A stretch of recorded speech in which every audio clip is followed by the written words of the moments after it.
Да, у нас церковь хорошая, правда? Жизнь кипит в нашей церкви. И еще к тому же мы есть миссионерская церковь. И каждый месяц всегда что-то рождается. Всегда миссионер куда-то едет. И у нас сегодня 2 человека, правда? Да. Я сейчас скажу, как вас зовут.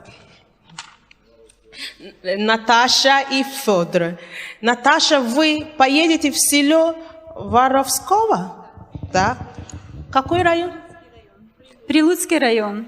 И вы поедете в Германию. Привезский район? Это Прилуцкий район. Это какая область? Черниговская область. Черниговская область. Ну, он рядом. Недалеко от нас. Да. А он уже дальше едет. Да, он дальше в Германию, к пастору Наташе. Он слушает песни ее, наверное. Пастору Наташе. А как ты получил разрешение в Германию? Прислали приглашение. И ты навсегда, насовсем? Туда еду репцентр открывать. Ну, молодец.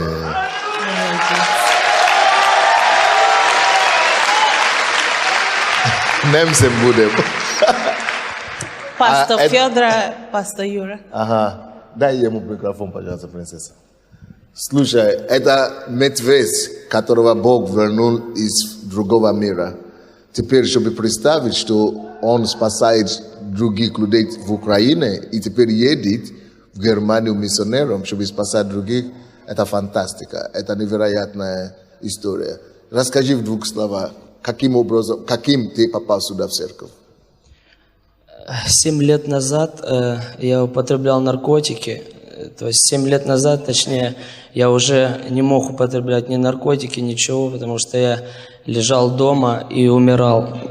Умирал, у меня был сепсис, заражение крови.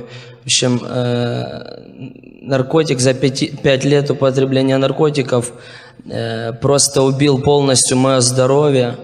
И я не мог уже ни ходить, ни дышать. То есть в общем, я попал в кому. 5 дней я пролежал в коме в больнице.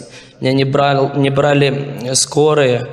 И просто сверхъестественным образом, это действительно было чудо Божье, что меня взяли. Врачи говорили просто, что ему нету смысла, мы его не можем брать в больницу, потому что он не выживет. Его надо везти уже прямо в морг.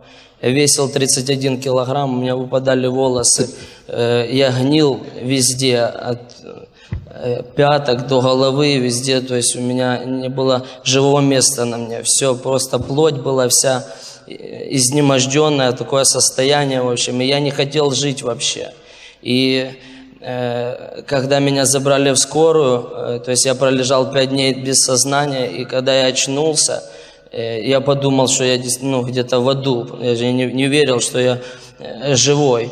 Вот. Я молился перед этим, чтобы Бог меня убил или что-то сделал со мной, потому что я не хотел жить. Представьте себе, что в Киеве, в Украине масса народа, миллионы, десятки тысяч людей вот так же мучаются и не в курсе, что есть выход, то, что мы знаем. Люди умирают буквально каждый день. Семьи страдают. Но представь, как я могу находиться в этом городе, в этой стране, чтобы при моей жизни, при моем бытие в этом городе кто-то вот так страдал. И вы представьте, сколько еще вот так страдают. Я-то знаю, что я имею выход и ответ для них. Вы это тоже знаете, что вы имеете выход и ответ для них. Единственная разница, что они не знают то, что мы знаем. Они сюда не попали.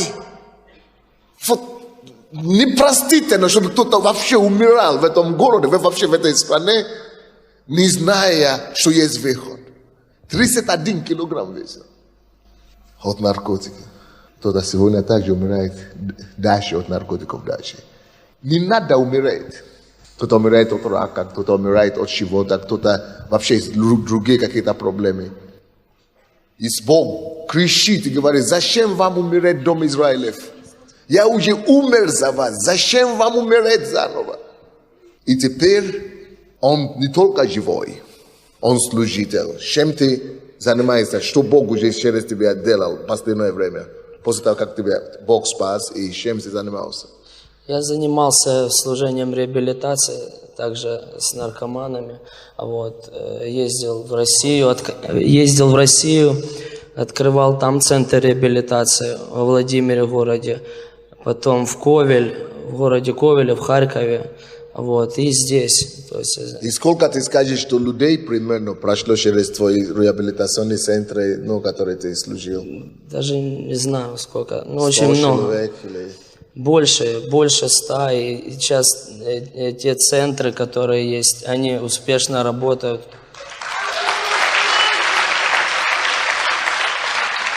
Он стал жизнедающим, вместо чтобы стал покойником. Может быть, кому-то из вас уже сказали, что вы покойник. Раз вы сюда попали, это приговор аннулируется во имя Иисуса. На него тоже поставили крест. Это же не я рассказывал о ком-то где-то там. Это он сам рассказывает. Это живое. Не то, что где-то читали, где-то слышали. И таких мертвецов здесь, бывших мертвецов, которые сидят, тысячи нас сидят здесь. На кого уже раньше ставили крест. Но мы должны показать миру, что жив Бог. А раз Он жив, мы можем жить. Каждый я могу жить. Потому что Он жив. Вот это наша живая надежда. Теперь мы его посылаем с Украины. Он теперь будет представлять страну вообще. Немцы уже его вызывают на помощь. Не важно, насколько ваша судьба уже опозоренная. Не важно, насколько вы уже низко опустились. Если вы присоединитесь с Богом, Его жизнь оживит вас. Единственное, что вам нужно, это чтобы поток Его жизни, чтобы вы присоединились к Нему. Написано, что всякое, кто присоединяется к живому, оживляется. Присоединитесь к живому Богу, и Его сила оживит вас. Если вашу жизнь и на вашу судьбу уже ставили, что вы уже думали, все, побили вас жизнь, побила вас, но судьба побила вас, все, кому угодно уже поиздевались над вами, как будто уже ничего уже не получится. Мужья издевались, жены издевались, родители издевались, общество издевалось, и вы уже все, уже думаете, что все, вы тряпка в жизни. Слушайте, единственное, что вам надо делать, это как раз войти во Христа Иисуса, и вы уже подошли к Нему, и соединитесь к Нему, и вы еще станете славою мира сего. И эти люди, которые на вас поставили крест, будут еще вам аплодировать во имя Иисуса. А вы, как ваши? Я прийшла до Господа 4 роки назад. Я народилася в цьому селі Воробському, і ви знаєте, Господь сказав мені, щоб я йшла і піднімала села України. І ви знаєте, не тільки села. А Бог когда-то мне говорил, что Он будет спасать соло Украины именно через женщин. Амен. Украинские соло. І в нас тепер є 18 чоловік в нашому селі, є у Прилуках 9 чоловік уже которые уже верующие. Да, вже твердо стоять на ногах. І в Київській області є у нас група 14 чоловік. І в сусідніх селах так уже теж почалось пробудження. Это села движения. Амен, да. Слава Господу. Слава Вы Господу. покорили мое сердце. Аллилуйя. Такая простая женщина, вас нисколько, но сол, сразу движение через нее пошло. Что может делать человек, который поверил в Бога? Что может делать человек, который поверил в Бога? Вера делает все возможное для нас. Вера в живого Бога делает невозможное перестать существовать для нас.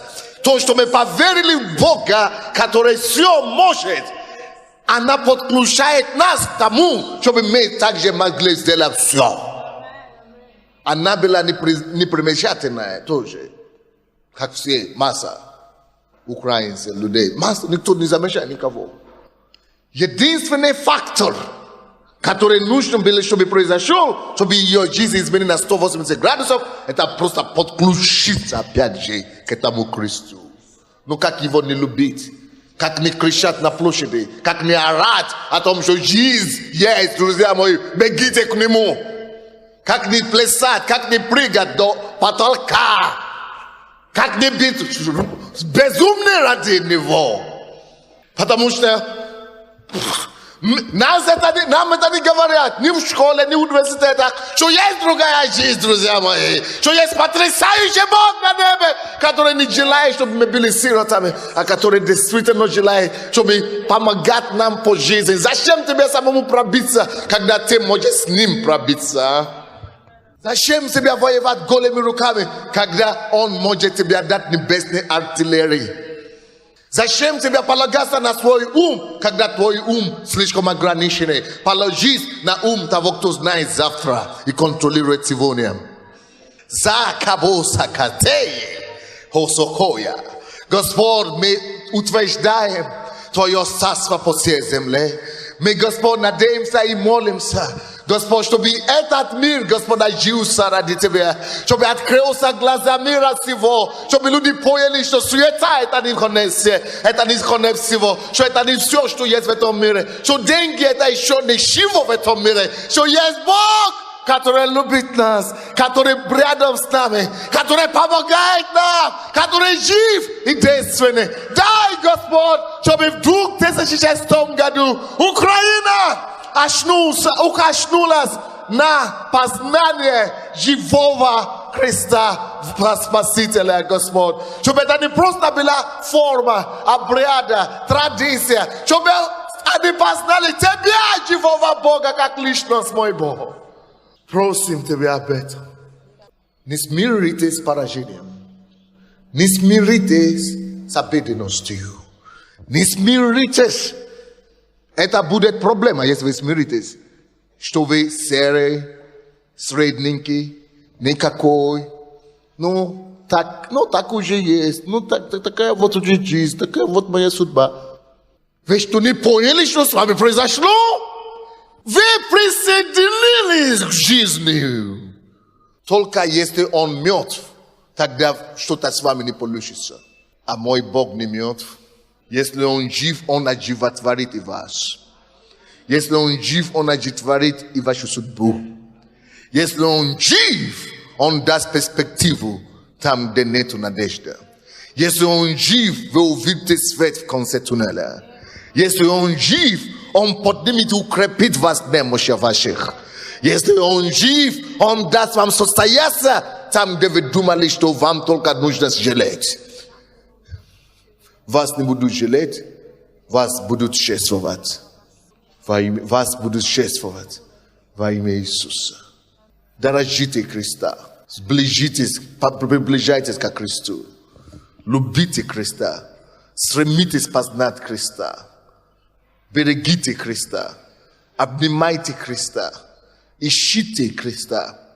И ваш рост и возрастание и владычество не будет иметь конца вообще, не будет неограниченное. Так как Бог не ограничен, так ваше влияние будет неограниченное. Так ваша сила и достоинство и величие будет неограниченное. Господь, во имя Иисуса, обожаем Тебя. Я Тебя люблю, Иисус. Обожаю, люблю, что Ты есть такой чудный, неповторимый, бесподобный.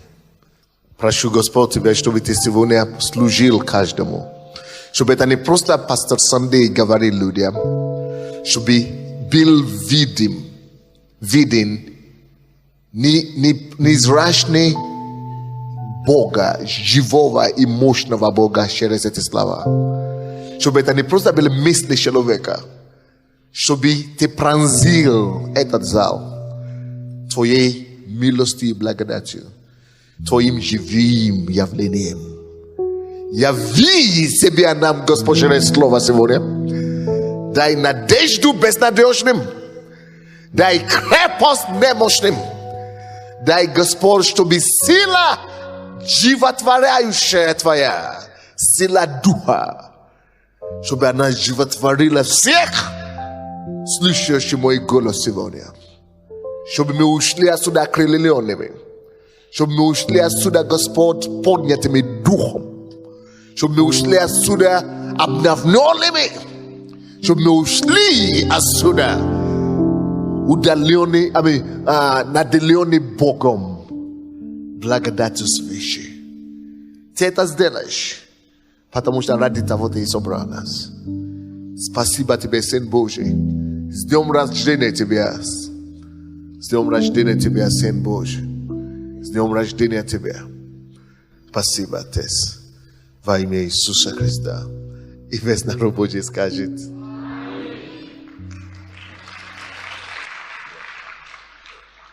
Я хочу проповедовать сегодня о звезде Вифлеемской. Но не так, как обычно мы слушаем проповедь об этом.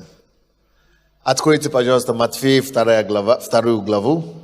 И будем считать, можно считать целую главу, главу, но из-за времени будем считать только 2 стиха.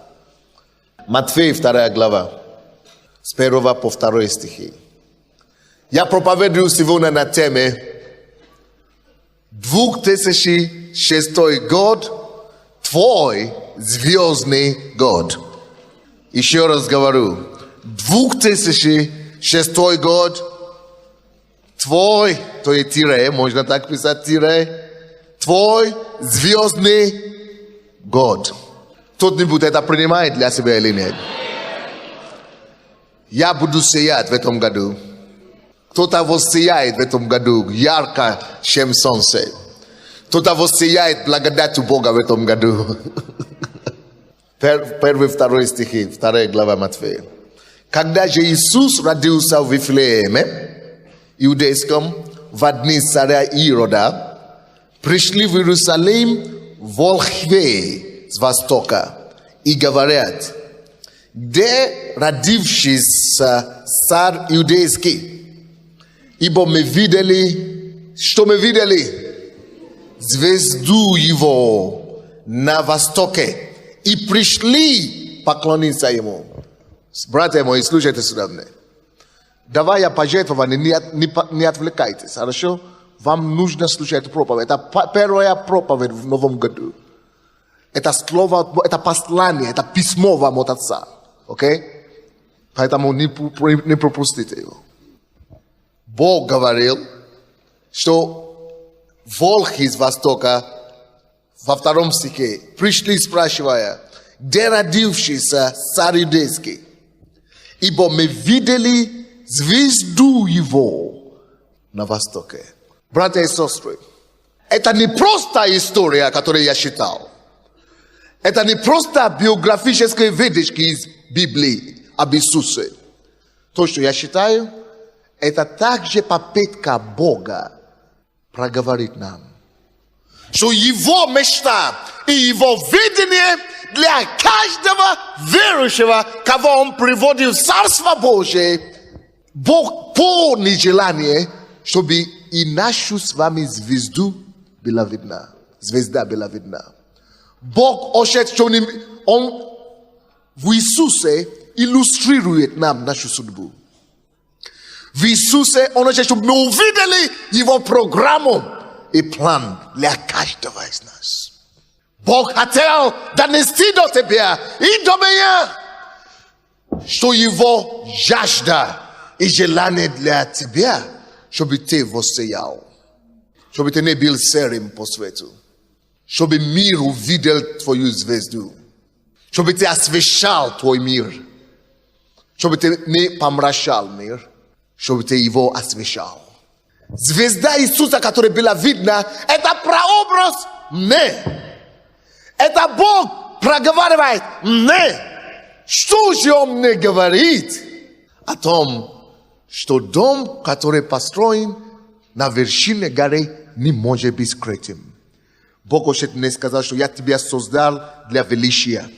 Я образовал тебя, чтобы кто-то мог радоваться тобою, твоей судьбою, чтобы ты мог быть как звезда, какой я был Иисус. Бог имеет программу для всех нас, чтобы мы могли сиять как звезду в определенном нашем каком-то месте, в определенном каком-то нашей призвании, в определенном каком-то нашей избрании. Но Бог настолько хочет почтить всех нас, что Он жаждет, чтобы мы стали царями в том месте призвания, куда Он поместил нас. Они увидели звезду.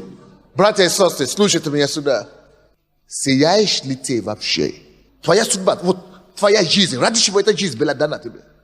Эта жизнь просвещает ли тьму какую-нибудь вокруг тебя? На то и смысле этой звезды, который был проявлен в Иисусе, Он пришел проявить мир. Он пришел пролить свет на всякую темноту, которая душала и поглощала наш мир. И Бог этим же самым хочет нам сказать: я вас спас и поместил Иисуса внутри вас. Чтобы Он вошел. Вы знаете, кто из вас, когда он пришел к Богу, попросил, чтобы Иисус вошел в его сердце? Мы все это делали. А кто же вошел, согласно этому местописанию? Звезда Вифлеемская вошла в наше сердце. Божья звезда вошла в нас. Какой целью? Чтобы сделать нас звездами в своем плане, в своем сфере, в своем классе. Чтобы каждый из нас стал нашим им. Если Он звезда мира, Он тот, который просвещает тьму, и Он вошел во мне, как вы думаете? Значит, и я должен как-нибудь лучом с этой звездой его распространять и сиять также. И просвещать тьму, как Он, как просвещал тьму, да? Как освещал, или как он просвещал, или освещал тьму, чтобы мы, короче, могли осветить тьму, как Он осветил тьму. Звезда во мне. Скажите: звезда Вифлеемская во мне. Я призван сиять. Во мне заключен звезда Сына Божьего. Во мне заключена звезда Сына Божьего. Скажите что-то подобное. Во мне заключена звезда Сына Божьего. Звезда неба. Иисус, как звезда, призван просвещать тьму, разрушать тьму. И когда Он ушел, это вовсе не обозначает, что уже некому просвещать эту тьму или освещать тьму. Когда Он ушел с надеждою и с верою, что теперь, когда все верующие меня, звезду Вифлеемскую, приняли в свое сердце, тогда я могу уйти на небо спокойно, потому что теперь умноженные звезд, которые могут выполнить это задание. И сиять, и просвещать, и освещать всякую тьму, чтобы уменьшилась тьма, и чтобы увеличивался Божий свет. То есть то, что Иисус ушел на небо, не значит, что Иисус нету. Иисус есть во мне, и я несу Его звезду. Иисус есть во мне, и я несу Его свет. Вот почему такой, как этот парень, который, Норвегия, который наркоман вообще. Ни образования нету, ни учебы нету, ни достоинства нету, ни диплома нету, ничего. Теперь он будет не только людей учить. Он уже в России учил, поднимал людей. В Украине здесь поднимал людей. Теперь его умоляют, делают ему визу, чтобы он поехал в Германию поднимать людей. Что случилось? Что его отличило? Что его сделало знаменитым? Он принял звезду Вифлеемскую в себе. Он обнаружил в себе звезду Божью. Он обнаружил в себе Сына Бога. Он обнаружил в себе свет великий. Написано, что сидящие во тьме увидели, что свет великий. И этот свет великий во мне вошел. О, май! Я больше не могу быть серым. Это свет великий уже заключен во мне. Это звезда Вифлеемская уже заключена во мне. Слава Богу! О, Боже! Я больше не могу быть темным, серым, Никакой. Нет! Свет! Это уже вошел. Все! Я уже не могу быть мрачной. Или без какой-то посредственной. Уже мне невозможно быть таким. Я несу его свет. Я стал лампой для мира. И буду сиять, куда он меня поставит. Куда он меня пошлет, где он меня поставит. Братья и сестры, вы не просто ходите в церковь, как в клуб. Друзья мои, вы не просто верующие, как какие-то непонятные, абстрактные понятия. Мы ходим в церковь верующие. Если ты верующий, где плод того, что ты верующий? Если Бог не являет никакие чуда в твоей жизни, если Бог ничего не делает, если ты верующий, на то ты верующий, что будет видно, что ты верующий, что-то будет происходить с тобой сверхъестественное, что-то с тобой должно происходить, который дает нам, Богу, небу и дьяволу понять, что этот человек носит светильник Божий. Где светильник в тебе? Видит ли мир великий свет? Потому что ты появился. Братья и сестры, вы уже не можете быть серым. Вы уже не можете быть никакой. Ты не просто рабочий на заводе. Ты не просто какой-то секретарь в офисе. Звезда Иерусалимская, Вифлеемская осияла твою жизнь. Осияла Божья звезда, осияла Иисуса звезда на твоей голове, чтобы ты больше не был спрятанным, чтобы ты больше не был серым, чтобы ты больше не был забитым, чтобы ты больше не был посредственным, чтобы ты больше не был заурядным, чтобы ты больше не был средним, чтобы ты больше не был просто украинцем. Нет, чтобы ты стал великим человеком с большой буквы. Вот ради чего он пошел на крест и умер, отдал жизнь, чтобы это состоялось у тебя. Жизнь отдал. Неужели его жертва будет напрасна для тебя в твоей жизни? Поэтому Бог каждому из нас, когда Он призывает нас, дает нам призвание. Потому что это наше призвание, которое Он дает нам, или дары, или таланты, как мы называем. Дары, таланты, призвания, способности. Бог предусматривает, чтобы эти способности стали та звезда. Через них Он начинает сиять через нас. Вот, допустим, я есть звезда в своем классе. Звезда? Что меня сделала этой звездой? Моя платформа звездой – это проповедническая деятельность. Вот депутат здесь сидит. Он есть звезда в его классе. Он депутат, он сияет Бога политикой. Так? Кто-то здесь сидит. Есть звезда в компьютерной индустрии. Потому что это его призвание. То Бог его так призвал через это, чтобы он сиял.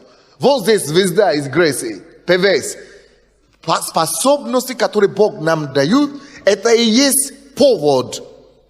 Место, это и есть та звезда, которая должна через нас возгореть. То есть Бог очень сияет через наши те дарения, дарования, которые Он нам дал. Эти дарования и должны позволяют нам сиять и быть необыкновенной. Но заметьте себя, друзья. Кто из вас в курсе, что ни одна звезда не похожа на другую?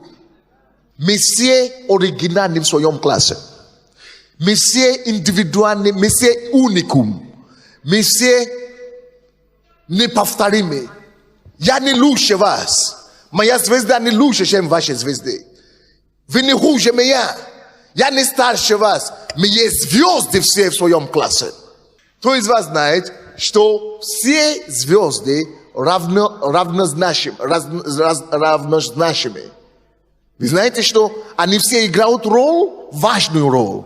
Точно так же, как все органы тела нашего имеют равнозначимые роли. Допустим, глаз, если не будет глаза, оно мне нужен, точно так же, как ухо. Если не будет уха, тоже мне нужен. Если рука не будет, я буду тоже в чем-то не хватать. То есть все органы тела, они такие же важные, Как неважно, где ты, некоторые, да, виднее, некоторые не очень виднее, но вы должны обозначить и обнаружить это, что Бог явил звезду Иисуса. Видите эти все звезды? Бог явил звезду Иисуса, чтобы дать нам понять, что это пример. Потому что когда вы посмотрите на небо, никогда не бывает так, что на небе только одна звезда. Бог этим самым хотел нам сказать, что, слушай, видите сейчас звезду Иисуса, но поймите, на небе их много. Так Иисус был послан на землю как пример. Ярко сияющая звезда. Но вы тоже есть звезды, посмотрите на небе, есть другие тоже звезды, чтобы на вас, на себе обратить внимание. Вы обратили внимание, что я тоже одна из звезд. И так как Иисус воссиял ярко, я должен сиять в этом мире. Звезда приносит свет. Мы призваны не приносить огорчение, не приносить плачи людям, не приносить разбитие сердца людям. Мы призваны приносить добро, свет в этот мир. Мы призваны освещать мир. Мы призваны улучшить мир. Мы призваны сделать мир лучшее место. Мы призваны распространиться. Не может быть, чтобы звезда была, чтобы не было влияние. Там, где звезда, там влияние. Там, где свет, там влияние. Потому что свет излучает луч. Свет посылает. Это влияние. Невозможно, чтобы мы были с Богом, чтобы мы служили Богу, чтобы мы носили в себя звезду Вифлеемскую, чтобы мы были сами звезда и не имели влияние. Значит, мы потушили эту звезду в себя. Значит, мы похоронили эту звезду в себя. Значит, мы что-то делаем не то. Итак, друзья мои, все слушайте меня. Возможно, вы до сих пор не сияли, нигде не блестели. Ваш год блеска наступил. Ваш год блеска наступил. Вам надо сейчас принять это, что я буду блестеть. Моя звезда будет блестеть. Моя звезда будет сиять. Это поэтому я проповедую эту проповедь. 2006 год – это твой год сияния. Возьми это по вере. Подержи за этим словом. Поверь в это слово. Это будет и произойдет с тобой не потому, что я это говорю. Я могу вот так говорить, и ничего не произойдет, если ты не поверишь. Возьми веру за этим словом. Поверь в это слово. Цепляйся за этим словом. Твоя вера в это слово приносит его действительность в твоей жизни. Твоя вера позволяет тебе идти и творить. Слушайте, церковь. Звезда твоя будет сиять в этом году. Аминь. Будем сиять. Твой звездный час. Твой звездный год. Чтобы сиять в этом году, надо, чтобы Бог что-то конкретное сделал. Поэтому мы будем заключить завет с Богом. Что конкретное вы думаете, Богу нужно делать, чтобы действительно воссиять для Него? Что конкретно больше вы бы хотели, чтобы Бог для вас делал? Чтобы ваш свет мог увидеть мир. Где бы вы хотели прославить Бога? Так здорово. Но вы в чем-то нуждаетесь. Вы нуждаетесь в Его помощи. Вы нуждаетесь в Его содействии. Если вы хотите этого ради Него, не ради только себя, если вы хотите служить Ему этим, если вы хотите прославить Его. Когда звезда Вифлеемская появилась, Иисус появился, Он не для себя прославлял. Он прославил Отца. Наши звезды для того, наша звезда, для того, чтобы мы прославляли Его, который искупил нас и дал нам эту звезду. Это Он имеет все, что Он дал нам. Наши все способности принадлежат Ему. Наши все умения принадлежат Ему. Мы никто сами по себе. А если ты в это не веришь, что ты никто сам по себе, да? Тогда подожди минутку. Он тебе только постучит в голове один раз. И все, парализован. Или в инфаркт, или инсульт, или скорая помощь, или в реанимации. Все. Он может только прикоснуться, бакс, и ты уже все, парализован на всю жизнь. Богу это ничего не стоит. Чтобы Но важно, чтобы, не дай Бог, чтобы мы через это пришли, осознали, что Он, мы все имеем через Него, и что мы зависимы от Него. Мы ничего не имеем. Он все дал нам. И как быстрее мы это осознаем, тем больше и тем лучше для нас. Слушайте, звезда Иерусалимская – это сигнал для нас, чтобы осознать свою звезду. Что случается, когда твоя звезда начинает сиять? Точно то, что было с Иисусом. Когда его звезда воссиялась, люди заметили. Тебя заметят в этом году, друзья мои. Я говорю, тебя заметят в этом году. Твоя звезда зазвенит в этом году. Твой колокол зазвенит в этом году. Твоя судьба заявит о себе в этом году во имя Иисуса Христа. И для этого, может быть, вам нужно будет прорыв. И для этого, может быть, нужно будет Божье чудо. И для этого, может быть, нужно будет Божье содействие. Поэтому достаньте вашу книгу, вашу бумагу, и мы будем заключать с Богом завет сегодня. Вы подумайте, что это, какой это прорыв нужен, потому что это есть год прорыва для нас. Какой это прорыв, в чем вы нуждаетесь, чтобы Он помог вам, чтобы эта звезда могла сиять. Слушайте, когда звезда сияет, люди замешают. Аж востока заметили Сына Божьего и пришли, поклонились Ему. Что значит пришли поклоняться? Второе, что происходит, когда звезда сияет? Что с вами произойдет? Послушайте, когда ваша звезда засияет, люди не только вас заметят, люди придут дать вам честь. Слушайте, когда звезда ваша засияет на самом деле, люди не только это признают, они начнут просто признавать Божью благодать на вашу жизнь. Может быть, вас пренебрегали раньше. Может быть, на вас не обращали внимания. Слушайте, поверьте Богу. Возьмите крепко за Него. Поверьте Ему. Трудитесь. Работайте. Но выложите все максимально, как вы можете. Сделайте свой максимум. И попросите Его благодать на этот ваш максимум. И вы увидите, люди заметят. И придут воздать благо, славу того Бога, через который вы имели этот успех и это сияние. Написано, родился царь иудейский. Они его назвали царя. Они говорили, мы видели звезду его. Братья и сестры, Иисус есть царь царей. Он царь не только над царей мира сего.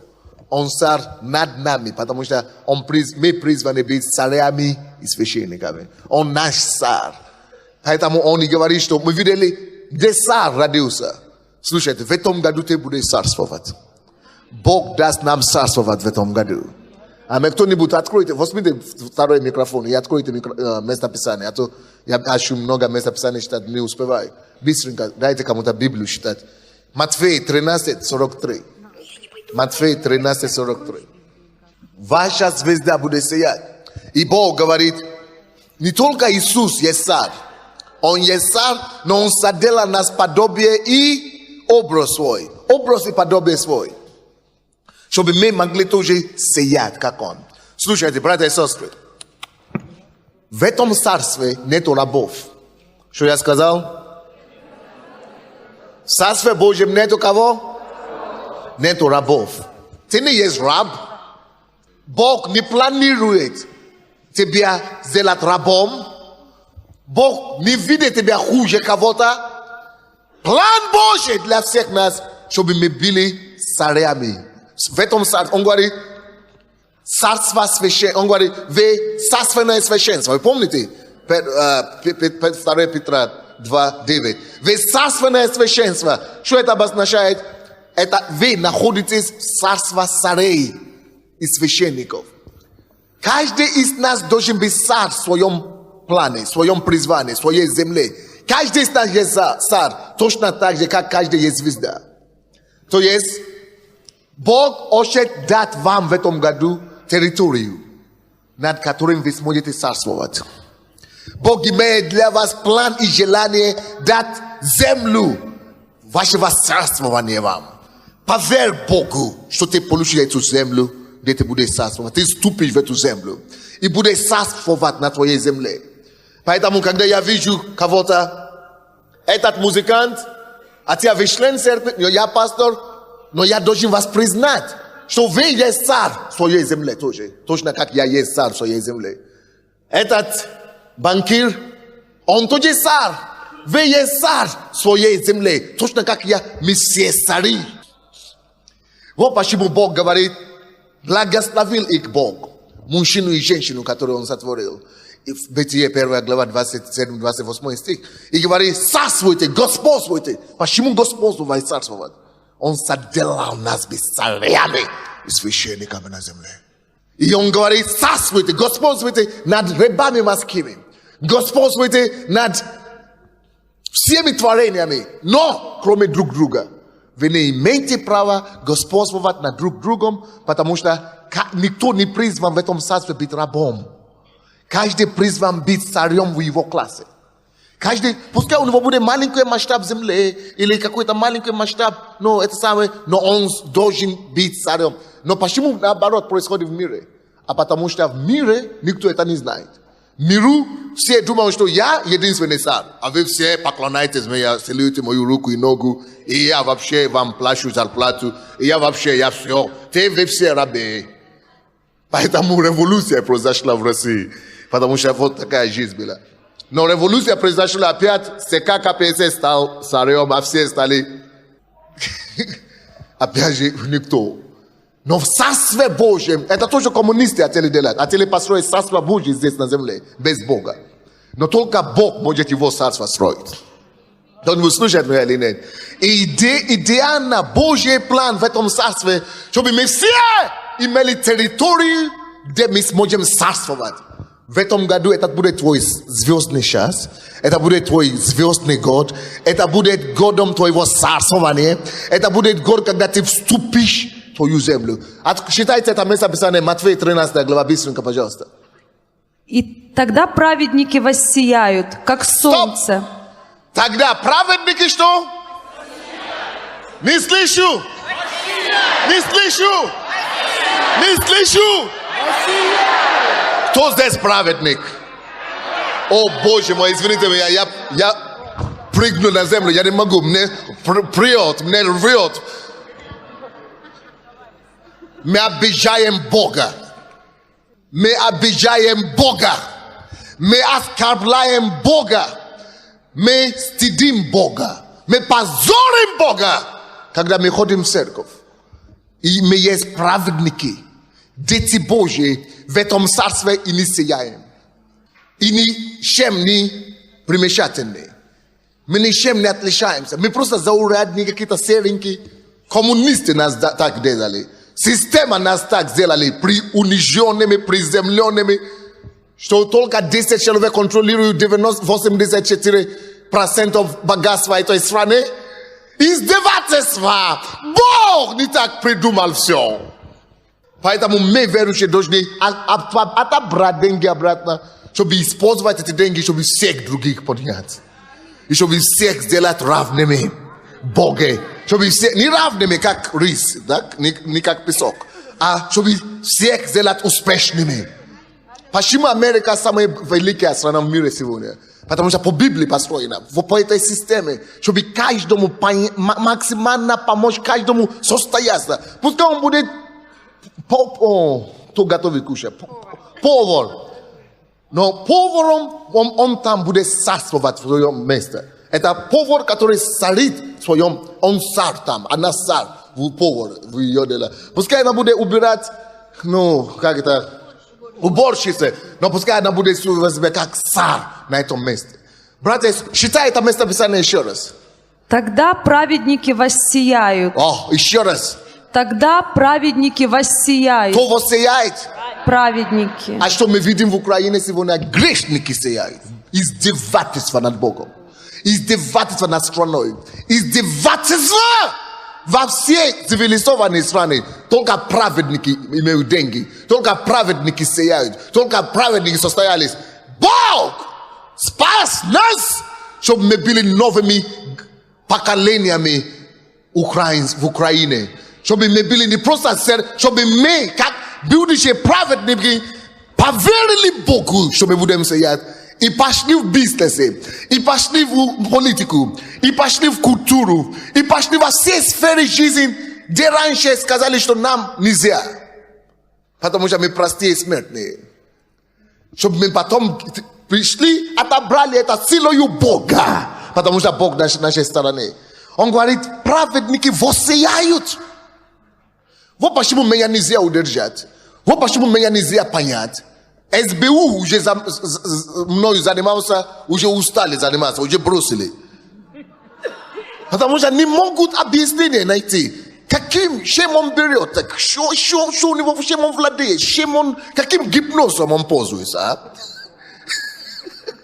Самый главный гипноз – Сын Божий и Слово Божье.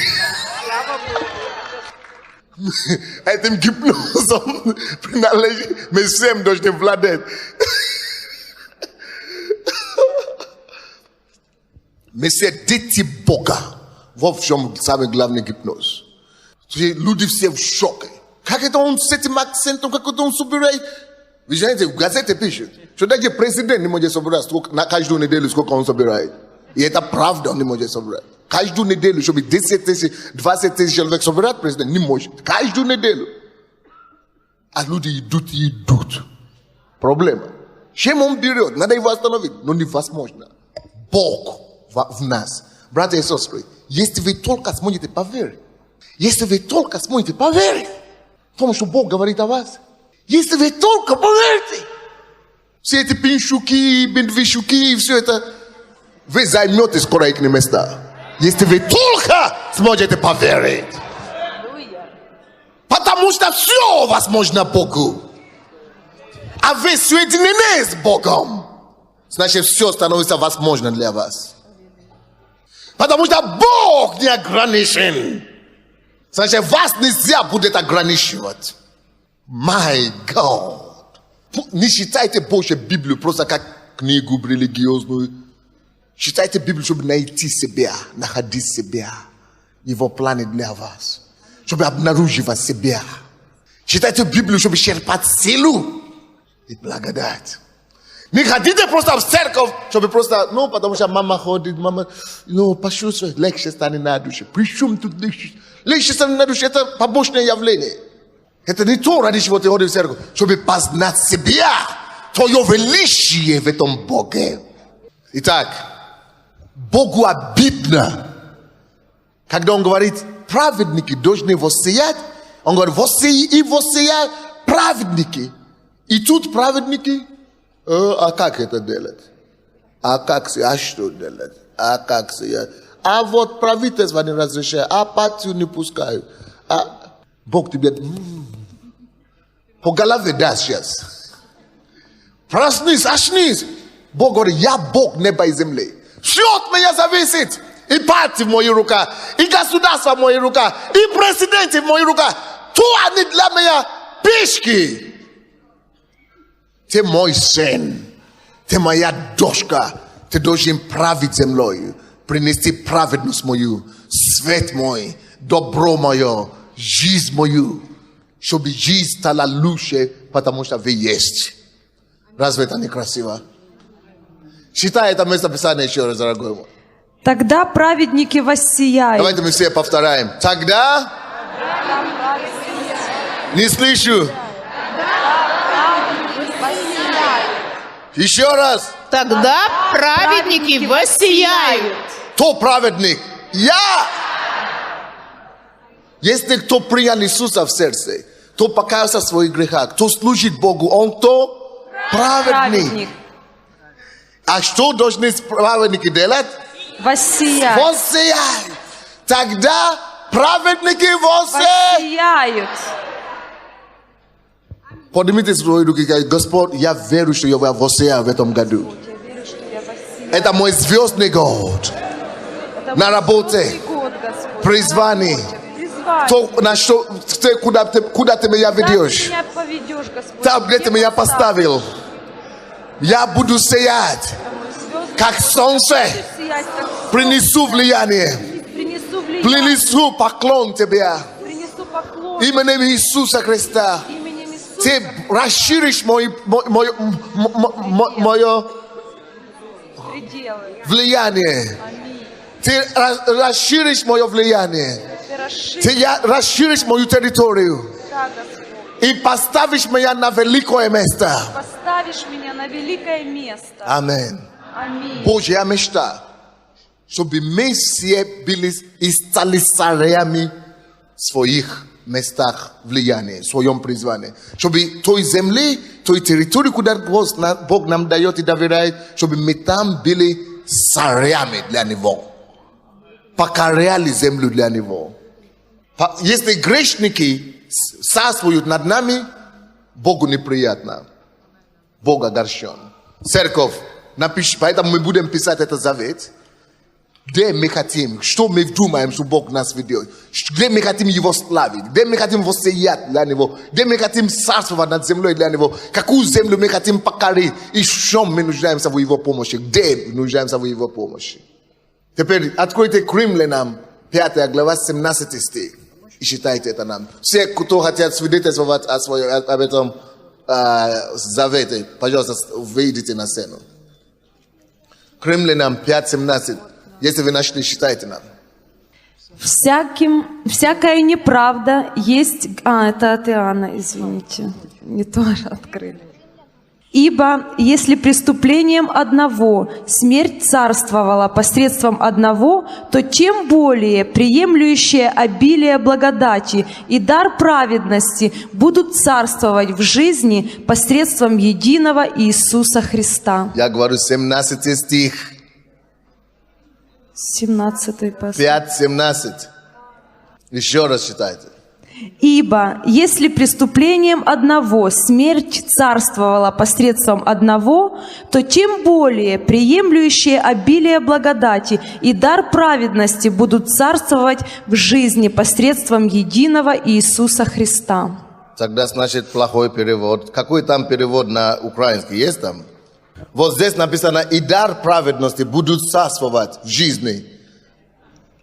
А написано нам по-другому, что мы через дар праведности будут, то есть праведники будут царствовать. Мы будем царствовать. Праведники будут царствовать в жизни. Скажите, праведники будут царствовать в жизни. Не слышу. Праведники будут царствовать в жизни. Еще раз. Праведники будут царствовать в жизни. Кто это принимает, что это для него? То полное желание действительно восцарствовать над землей для Бога, во славу Божию. То верит, что его звезда воссияет в этом году. Аминь. Оно не будет просто так, само собой. Вы должны идти, брат. Вы должны идти, начинать что-то делать агрессивно с верою, и Бог пойдет перед вами. Сделайте один шаг, и Бог сделает 10 навстречу вам. Аминь. Теперь слушайте последнее. Когда звезда Иисуса воссиял, вы знаете, что сразу произошло? В этой главе же, Матфея 2 главе, не поклон только было, а после того, как принесли, это самое, да? То, что начало происходить, это вознегодование царя земли, мира сего. Ирод, помните за Ирода? Ирод услышал, что звезда какой-то зародилась. Слушайте, дьявол наблюдает за вами все. Не думайте, что дьявола уже нету, потому что пастор Санди у нас благословен, наши глаза сейчас открылись. Не думайте, что не будет уже проблем. Даже у Иисуса, и то царь мира сего, дьявол и его агенты захотели зарубить. И хотели, остановить его воссияние. Братья и сестры, не живите в иллюзии. Не думайте, что не будет сопротивления вам. Я вам гарантирую, что как только что вы поймете какую-то удачу, как только что вы наступите на какой-то правильный путь, как только что вы начнете что-то правильно, на правильный путь становиться, и дьявол видит, что вы скоро вы выиграете удачу, судьбу, он начнет такие проблемы вам устраивать. Он начнет такие, бесовские, просто весь ад обрушится на вас. Но знаете, друзья мои, что так точно, как Иисус победил, победа и нам гарантирована. Если Ироду не удалось убить младенца Иисуса, он даже еще не взрослый. Он еще вообще младенец, вообще 2 дня, 3 дня, 2 недели ребенку. Даже перед этим Иисусом, над этим Иисусом младенцем, и то дьявол не мог победить. То тем более вас, которые уже взрослые, дьявол вас не победит. Потому что есть Бог на небе, который контролирует вашу судьбу. Не бойтесь сражения. Мы будем сражаться и побеждать. Не бойтесь оппозиции на ваши пути возвышения. Мы будем идти против оппозиции, и Бог будет помогать нам выигрывать. Не бойтесь противостояния. Будут противостояния, гарантирую. Но вот какие бы ни были противостояния, если мы не перестанем драться, воевать, мы увидим победу. Кто не воюет, то не побеждает. И тем больше сопротивление и война, тем славнее победа. Люблю вас. Будьте благословенны. Вы заключали договор, или как это, завет. То, что мы сейчас будем делать. Прежде чем вы напишите свой завет, хочу, чтобы вы послушали историю, те, которые раз в году только мы это делаем. Раз в году. Поэтому, что вы заключили, за какой завет и что Бог сделал? В том году я приехал сюда с Днепропетровска 2 января, и, я не знал даже, что здесь будет служение завета. Я приехал, и на тот момент у меня была тяжелая ситуация, я сдал анализы, и были подозрения, что у меня ВИЧ. Вот. И находясь здесь во время... Ты что, был наркоманом бывший, Я да? был наркоманом, да, и у меня была жена еще, с тех времен, и я узнал, что она умерла, и она была ВИЧ-инфицирована. И 22 декабря я сдал анализы по своей инициативе, потому что я уже, уже скоро 6 лет, как я в церкви, служитель. Освободился, я как-то приезжал, вы приглашали, я возглавляю общественную организацию в Днепропетровске, и служу Богу, и я узнал, что моя жена умерла от ВИЧа, и я захотел сдать анализы. Бывшая жена. Бывшая жена, да. Я захотел сдать анализы, и сам пошел и сказал, я хочу знать правду. Сдал анализы, и несколько дней у меня такая, честно говоря, внутренняя, борьба была. Я молился, и потом я понял в один день, что мне надо приехать сюда и принести жертву благодарения. И я когда приехал, это было 2 января 2005 года, я попал на служение завета сюда. Он даже не знал. Я не знал это, что было. И я помню, пастор Сандей тогда говорил слово. Это был год Божьей трапезы по Исаия, 25 глава. И там были такие слова: побеждена будет смерть. На тот момент я не знал просто результатов анализа. А я-то не знал, что у него такая ситуация в зале. Что смерть грозит. И Бог дал такое слово. Смерть будет побеждена. Слушайте, я не знал, какие диагнозы тоже сидят здесь. Смерть под силой Бога. Если вы поверите. Неверующая жена умерла. То есть, такая, которая не ходит в церковь. А он живет. Скажи, как это было? Так это еще не все. Сейчас я ж дальше. И я принял это слово здесь. Я приехал 22 января. Мне сообщили официально, что у меня полностью отличные анализы. Жив Бог! Слава. Находясь здесь во время завета, когда я услышал, и пастор Сандей, он говорил, если у кого есть, и вы хотите заключить завет, то заключайте здесь. У меня не было написано из дому, я не готовился. И я прямо в ежедневнике начал, прямо здесь в зале, на полях, говорить Богу. То есть то, что, свою жизнь я уже давно отдал Ему. И я говорю: Бог, я не знаю, что я еще могу тебе пообещать. Но я обещаю тебе так же само служить, так же само делать твои дела, положить тебя. И я написал 8 пунктов, то есть пока это было быстро, спонтанно, 8 пунктов, самое главное, то есть то, что мне... И я привез этот ежедневник, он у меня с собой. Из 8 пунктов 7 Бог исполнил. О! Жив Бог! 8 пункт я написал, это у меня была встреча с братом. У меня родной брат, с которым мы 10 лет не виделись, он с женой живет в Израиле. И 10 лет у меня с ним не было никаких отношений вообще. В настоящий момент мы с ним перезваниваемся, мы с ним общаемся. То есть он звонит мне, он первый позвонил мне, поздравил меня с днем рождения. Он знает, что я верующий, он знает, что я служу Иисусу. Все 8 пунктов, получается, Господь исполнил. Возьмите свои сейчас бумаги.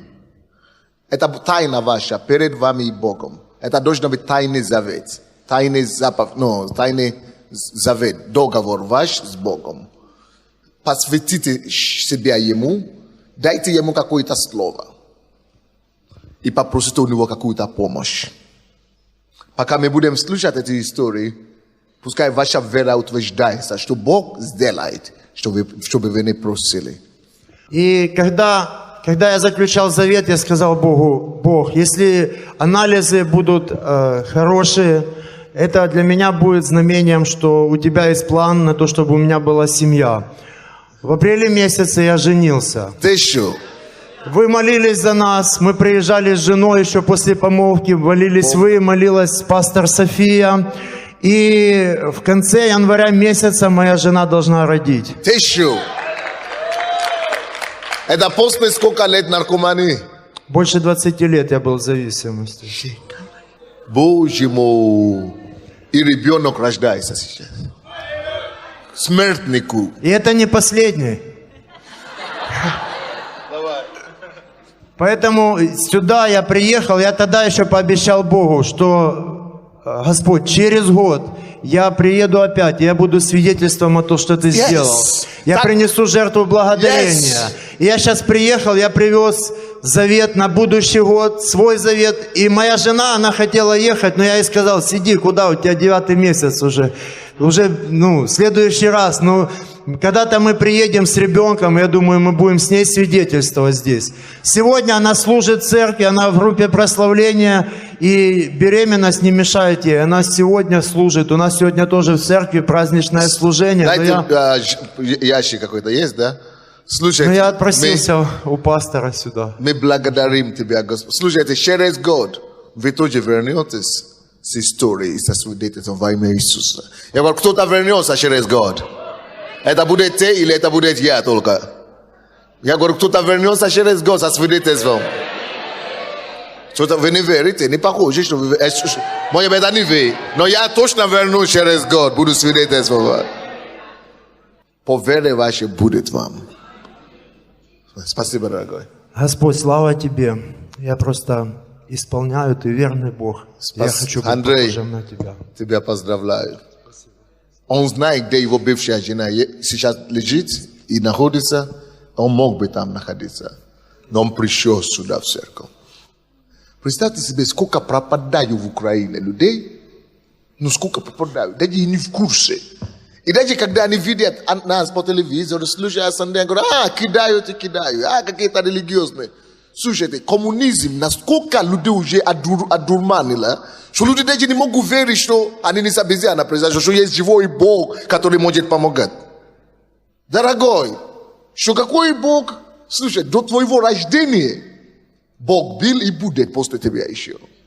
А то, что нас учили этому, и нас так воспитывали, это же не значит, что весь мир тоже не верил в Бога. В то время, когда нас одурманили голову, весь мир наслаждался Богом, нам пора проснуться нам теперь и спрыгнуть в этот поезд, чтобы не опоздать, и чтобы и наказание еще не принес. Поздравляю тебя, дорогой мой. Поздравляю с ребенком. А у вас что было? У меня есть завет, о котором я хочу рассказать, и я хочу обратиться к молодежи, к молодым людям, которые здесь есть. Когда я вернулась с другой страны, я сказала Богу, что я даю завет на 2 года, что я ни с кем не буду встречаться и не иметь никаких отношений, буду 2 года служить Богу. Я занималась лекциями, говорила молодежи о здоровых отношениях, и очень много людей вокруг меня падали. Это были верующие люди, которые падали во грехе. И я хочу сегодня обратиться к вам и сказать, если ты молодой, просто посвяти свое сердце Богу, и Бог даст тебе мужа или даст тебе жену. Это еще не все. Бог дал мне прекрасного человека, мы уже уже 3,5 месяца мы женаты. Еще скажу вам, у нас был завет с ним. Когда мы встречались, мы сказали, что мы не будем целоваться, и мы не будем оставаться в одной комнате наедине, без других людей, и мы будем в чистоте хранить и держать наши отношения. Я хочу сказать вам, что многие неверующие люди, зная это, перестали спать друг с другом, зная эти факты. Я хочу сказать тебе, что не упади в этом году. Заключи завет с Богом, служи Ему верно, делай его в чистоте, не сдавайся, потому что у вас, молодые девчонки, ребята, у вас есть испытания, это тяжело, но если ты пройдешь через это, ты будешь самым счастливым человеком, и твоя семья, она будет самой счастливой, и ты сможешь в 2 раза больше сделать для Бога. И я благословляю вас тем, чем имею. Держите в чистоте свое сердце и берегите Бог себя. тебе помог сохранить себе. Сколько лет ты вышла замуж? 25. 25. То есть до 25 лет Бог тебе помог сохранить себе? Да. Было много разных испытаний. Я жила в другой стране, в Чехии, где было много парней и много людей вокруг меня. Но я сказала: Бог, я сохраню себя для Тебя, и я буду служить Тебе в чистоте. И до 25 лет ты смогла поставить железный бетон, получается. Я хочу сказать еще одну вещь. Я когда читала лекцию о СПИДе, одна девчонка подняла руку и говорит: Вика, так что, до 30 лет быть девственницей? И я хочу сказать вам, лучше до 30 лет быть девственницей, чем в 25 умереть от СПИДа. Мы занимаем 1 место в мире, в Европе по количеству ВИЧ-инфицированных. Сохраните себя и своих друзей. Класс, ну красавица, молодец. Слушайте, друзья мои, я хочу вам сказать, может, кто не в курсе, что, наверное, весь Киев уже в курсе, что мы здесь взращиваем чистых, порядочных, бескомпромиссных девушек и ребят. И я хочу тоже предупредить наших всех, что, зная это, я лично знаю ребят мирские, неверующие, несерьезные, которые гуляют, которые сюда заходят, и сюда ходят специально, чтобы подыгрывать девушек. И девушки некоторые тоже неутвержденные попадают на это. То есть вы должны, видите, какой принцип. Даже не целоваться, пока это то, что Библия говорит. Тогда у вас брак будет настолько благословленный, что вы себя не можете представить. Добрый день, дорогая церковь. Я заключил в прошлом году завет, с Богом и попросил Его помочь мне в группе 12. Вот. Слава Богу, Бог верен. У меня есть группа, у меня есть прекрасная семья, команда. Я просто благодарю Бога. Потрясающе. Даже в духовных вещах вот так мы можем обратиться к Богу, и Он поможет нам. Спасибо, дорогой. Здравствуйте, дорогая церковь. Я уже 9 лет верующий человек. Меня привели когда-то многие проблемы к Богу. У меня было предраковое заболевание и бесплодие. И за эти 9 лет Господь мне подарил и двойню. У меня 4 детей, убрал все немощи, болезни. И я была очень послушной Господу, очень почитаю нашего пастыря, верю всему, то, что говорит Бог через него. И по лидерской номер 4, как через мудрость завоевать мир, я приняла решение начинать бизнес с нуля. И в этом бизнесе бороздила океаны, и как бы много чего не зная, но я была послушна, двигалась. И вот в прошлом году, в 2005, масса проблем свалилась на мою голову. Мне очень хорошо помогли сделать... Видите, я говорю, то, что вы делаете волю Божию, то, что вы хотите двигаться с помощью Божьей, еще не значит, что не будет проблем. Эроды или Хироды мира сего только ждут, чтобы вас растязать. Аминь. Но ваша вера в Бога, Аминь. посвящение Ему, так поднимет вас над этими проблемами, что вы еще будете сиять. Тем больше темнота, тем ярче сияет свет. Поэтому пускай будут всякие проблемы, которые могут быть, тем ярче будет вас свет сиять во имя Иисуса. В 2005 году у меня была масса проблем, и я сказала, что у меня 4 детей, 3 из них несовершеннолетних. И вот я мама, меня очень угнетала, я сделала долг в размере $9000, но так сложились обстоятельства. Меня немножко подставили, и я всю взяла вину на себя, и мне было очень больно. В дочери должна была быть свадьба, я не могла ничего сделать. Я чувствовала вину за то, что я семью поставила в неловкое положение.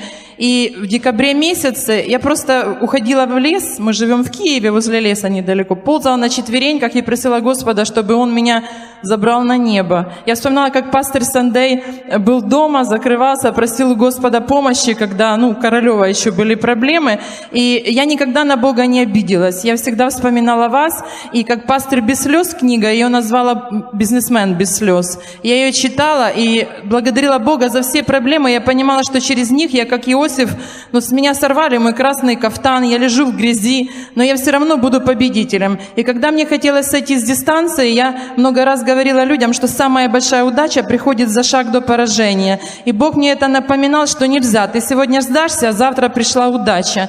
И я пришла в декабре, когда было помазание, и завет нужно было заключить. Я не взяла специально ни ручки, ни листика, я ничего не захотела заключать. Я думаю, у меня сколько уже всего заключено, и я в таких проблемах не буду заключать. Но пастор настойчиво призывал. И я специально взяла Библию, у меня не оказалось листа, но в Библии был чистый лист. Я 9 себе пунктов написала, и вот сегодня я открыла, 7 из них исполнилось. И эти проблемы, они вывели практически нас на улицу, и мы с семьей, имея 3-этажный элитный дом в Киеве, мы не могли даже в нем себе позволить жить. Но в этом году, буквально за полгода, Бог видел мое сердце, я Его очень люблю, и Он меня хранил, мою семью, и мы сейчас живем в своем элитном 3-этажном доме. В этом году купили машину шикарную, муж купил. У нас была прекрасная свадьба у нашей дочери, которая сидит здесь в зале. Вот, я благодарна Богу. Просто... где они, молодые, станьте. Вот молодые познакомились по интернету. По вашим улыбкам видно, что вы счастливы. Да, они тоже хранили завет. Познакомились по интернету? Да. Это интересно. Вот, они тоже... Женя у нас чемпион мира по подводному плаванию. О, надо меня как-то научить плавать.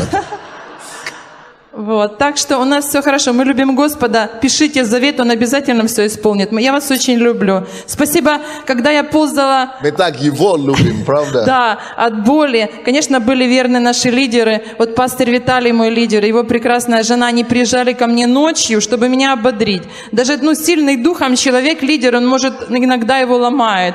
Поэтому есть всегда друзья рядом, есть эти домашние группы, есть мы в теле Христа. Когда Господь рядом, это здорово. И, конечно, они не дают тебе упасть. И говорят, иди, ты можешь, ты сильный человек, у тебя все получится. И я помню, когда в декабре, думаю, какой я бизнесмен, я вообще ничто. И звонит какой-то человек в декабре месяце, говорит, Светлана, идите, двигайтесь, мы смотрим на вас, мы знаем, что вы сделали бизнес с нуля, не сдавайтесь, потому что если вы сдадитесь, и мы сдадимся. Я положила трубку, думаю, Боже, какой ты чудный, неизвестный мне незнакомый человек.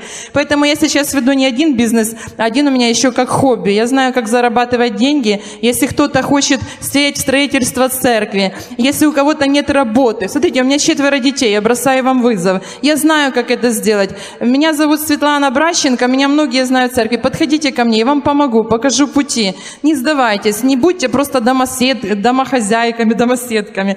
Не будьте просто... Пускай они позволят своим звездам воссиять в этом году. Да, правда? аминь, аминь. То есть у каждого есть свое призвание, у каждого есть шанс. Этот год особенно. Все, что говорит пастор, это правда. Найдите свою землю, и в этой земле, пастор сегодня сказал, ступите в нее, и все. И с этого начнется, слово начнет работать в вашей жизни. Звоните мне, можно я скажу телефон? 8067 505 17 76. Если у кого-то нет работы, пожалуйста, звоните, я знаю, как вам помочь. Я вас люблю. Спасибо, пастор, я вас обниму. Можно? Вы для меня все. Спасибо вам большое. 8067 505 17 76. 1776. Меня зовут Светлана, я вас люблю, у вас все получится, вы особенные люди, вы находитесь в такой прекрасной церкви. Господа в пасторе Сандее очень много. Поверьте, я за ним наблюдаю 9 лет и делаю всего лишь то, что говорит он, потому что он говорит то, что говорит Слово. И Бога в нем очень-очень много. Бог сказал, вы боги. И если вы в это верите, тогда у вас все получится. А все трудности, которые есть у нас, это как гири или гантели для спортсмена, который просто качает свои мышцы. Если вы это поймете, вы просто каждую неудачу будете обращать в такую радость, в такую я не знаю, тренинг, это будет тренировка, и вы будете благодарить Господа за все эти неудачи. Я сейчас говорю: Господи, спасибо Тебе за трудности, потому что когда мне люди звонили, говорили: чем Тебе помочь? Говорю: не нужно мне рассказывать о своих взлетах, расскажи мне о своих падениях, и как с этих падений выйти. И я сейчас знаю, как помочь людям выйти с падений, это главное, потому что когда ты рассказываешь, что тебе дали $10 000, когда тебе подарили машину, это все, очень примитивно. А когда ты будешь рассказывать, как вылезти со рва и не удушить себя, и пойти дальше, и состояться в этой жизни, это все. Поэтому благодарите Господа за все, за кусок хлеба, за дождь, за зной, за все. Я вас люблю. Благословит вас Господь. That was a проповедник. Здравствуйте. Я хочу рассказать о том, как я заключала завет с Богом на долги. В нашей семье был очень большой долг. Вот не просто большой, а очень большой. Он составлял $20 000. То есть вот так вот взял и появился. Весной муж покаялся, а уже летом был долг в такой сумме. Жить было очень тяжело. Опять-таки, не просто тяжело, а очень тяжело. У нас 3 маленьких детей, мы снимали квартиру. Выглядела я тогда далеко не так, как сейчас.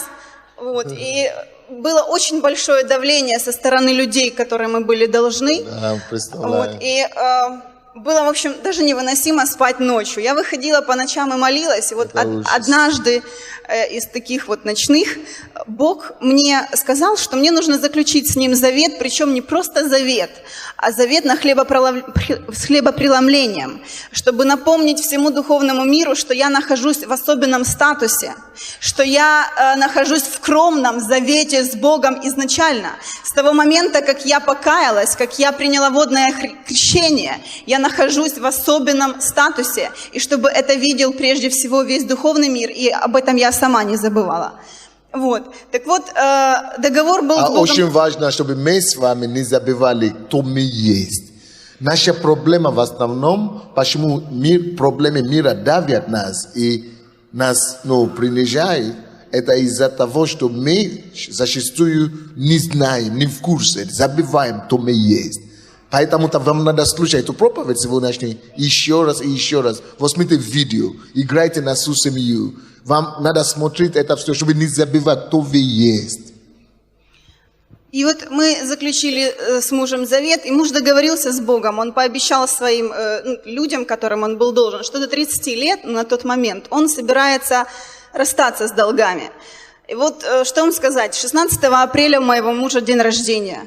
15 апреля он занес последнюю сумму долга и положил на стол. И мало сказать, что Бог просто освободил от долгов.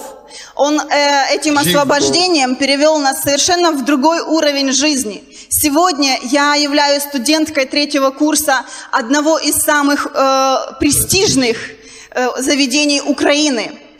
Мы имеем сегодня свою квартиру, мы больше ее не снимаем. Жив Бог. Так что, в Киеве иметь квартиру сейчас непросто. Бог верен, и главное, чтобы мы... Студентам. Да, я в юридическом вузе учусь. В Харькове, там не просто учиться, но Бог помогает. Вот, так что будьте вы верны тоже в той части, которую вы заключаете, которую вы обещаете от своего имени. Не забывайте также о ней. Будьте благословенны. Чтобы мы исполняли свою часть также. Обязательно.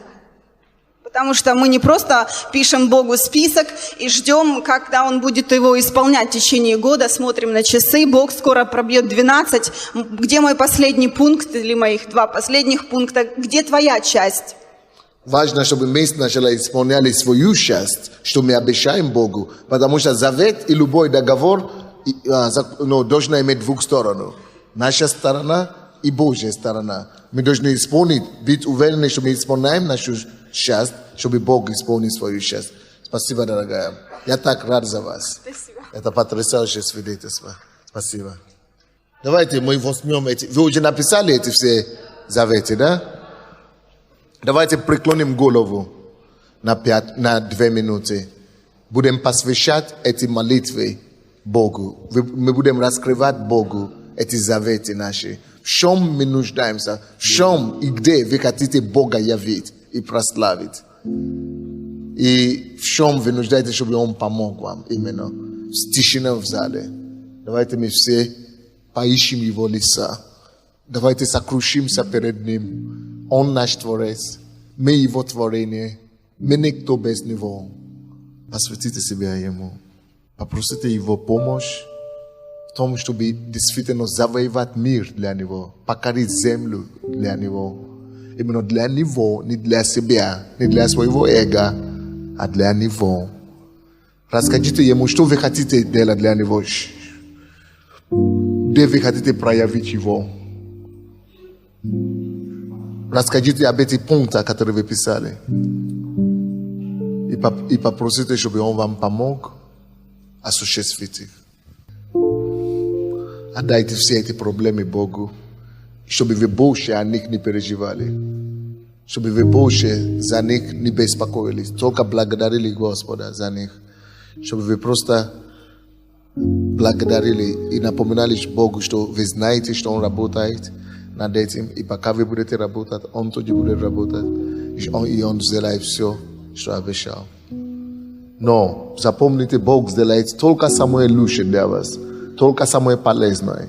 Бог вам не даст что-то, что вас уничтожит, что вас помешает, на что вы еще не готовы. Бог даст вам именно то, с чем вы справитесь. Я хочу, чтобы мы поднимали эти все нужды наши, эти списки к Богу сейчас. Либо в молитве, либо физически, либо в своих сердцах. Просто покажите Богу эти нужды ваши. И позвольте Его Духу собрать с ваших рук. Увидите, что все, Бог собирает все эти нужды и проблемы с вас. И все, Он начинает заниматься ими с этого момента. Господь, именем Иисуса, мы Твои дети. И какая слава, Господь, как это славно знать, что Ты наш Отец. Что мы не сирота, мы не сироты, мы не одиноки.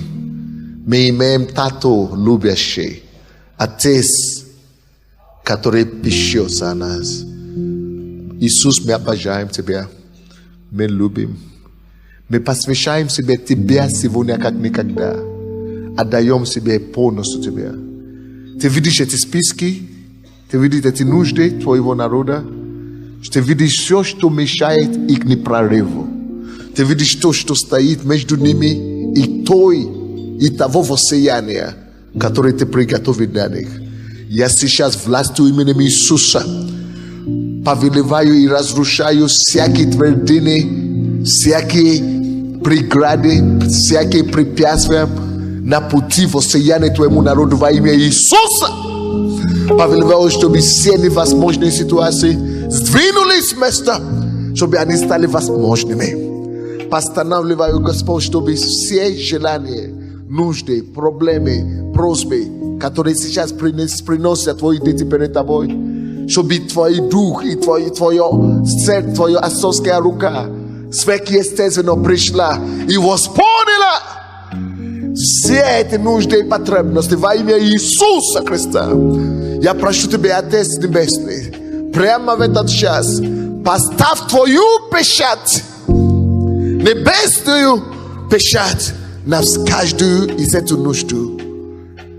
Слава Тебе, что Ты услышал нас, что Ты ответил.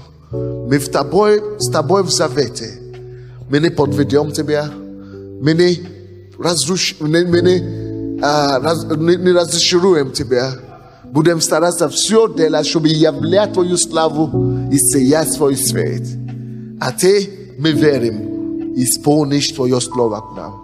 Спасибо за Твою помощь, спасибо за Твое содействие, спасибо за Твою милость и за Твою благодать. Во имя Иисуса Христа. И весь народ Божий скажет Аминь. Сохраните эту бумагу. Теперь возьмите хлебопреломление. Смерть Иисуса Христа есть основание для нашей просьбы.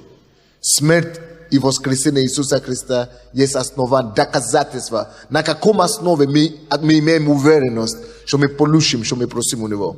Библия говорит нам, что если Он отдал нам Сына Своего Единородного, как же Он не даст нам и всего? Давайте мы все это скажем. Если Он отдал нам Сына Своего Единородного, как же Он не даст нам и всего. Что вы нуждаете, в чем? Все, что вы написали, вот завет, вот доказательство, что Он даст нам. Потому что Он уже пролил свою кровь. Если Он свою жизнь отдал за нас, то мы будем принимать эту жизнь. Мы будем принимать эту жизнь сейчас. Мы будем участвовать в этом преломлении Его тела, Его плоти, Его крови. Что Господь пускай это подтверждает, пускай это будет той печатью, который дает нам знать, что мой завет с тобой, ты мне дал силу исполнить, и твой завет со мной, я благодарю тебя, что она будет исполнена. Давайте с благоволением, с молитвой будем принимать это хлебопреломление. Молитесь, благодарите за ответы на все ваши нужды. И примите силу, примите благодать, примите вдохновение через это хлебопреломление. Примите все, чего у вас не было.